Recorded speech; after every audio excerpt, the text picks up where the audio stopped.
Hi, welcome everyone. So in this video we're going to be learning about group. So in Logic Pro, if let's say you are having two similar tracks or two different tracks, but you would like to do the automation curve for the track, but you want to treat them both equally.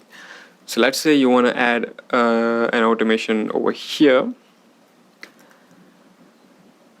For example, you want to lower down the volume at this part of the track, then you want to bring it up a little bit over here, but that automation is not being applied to this track, so you have to do it manually, right? So you can do this without grouping.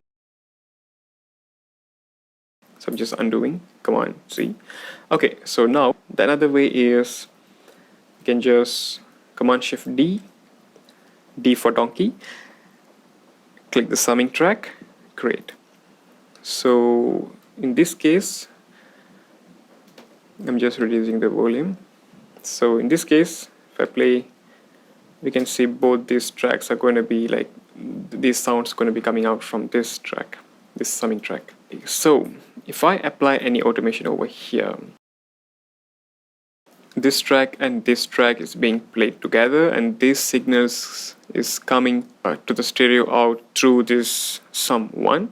So when I apply automation curve to this track, so it's going to affect this volume.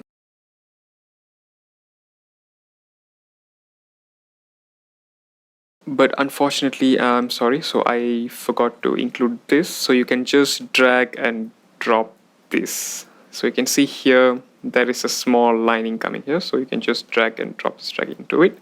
So in this way you can see both the tracks are connected, so which means both these signals are going to come through this sum 1.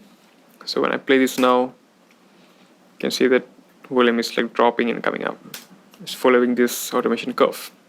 So if I apply any automation curve to this sum 1 track, this will affect the output of these signals. But we can also do it through grouping. So the grouping method is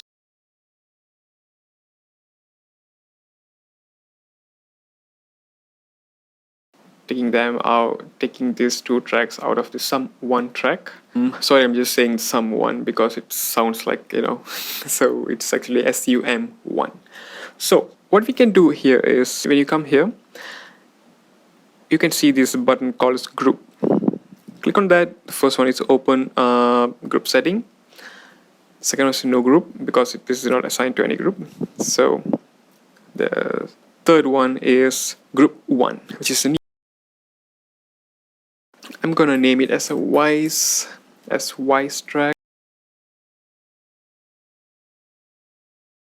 This is actually an instrument track, I guess, from Mistaken. So right, so over here, if you can't see the setting, you might need to just click on this button over here.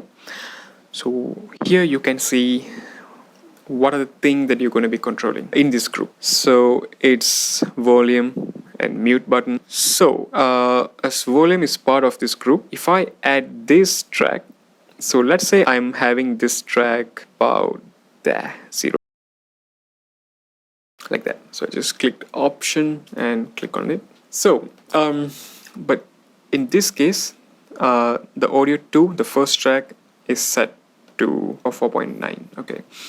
So if I group this together, so now this track is already assigned to group 1, this wise track.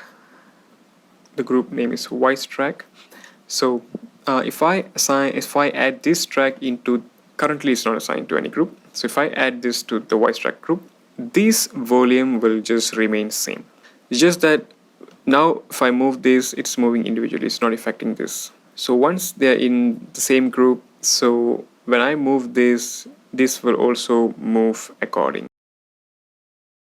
So I'm just adding it to wise track group, and now you can see when I move this fader also moving accordingly. Something like this, you can add the automation. So this group also affects the automation. So you can see when I create a dot here, this automatically creates another dot for this track. So when I move this, so you can see this is moving to, but I'm not touching, I'm not manipulating any automation curve for the second track. I'm just doing it in the first track, but the first track is affecting the second track. So this is a small tips about how grouping could help in some cases. Thank you for watching another video from Let's Learn S&M, Sound and Music. Thank you guys.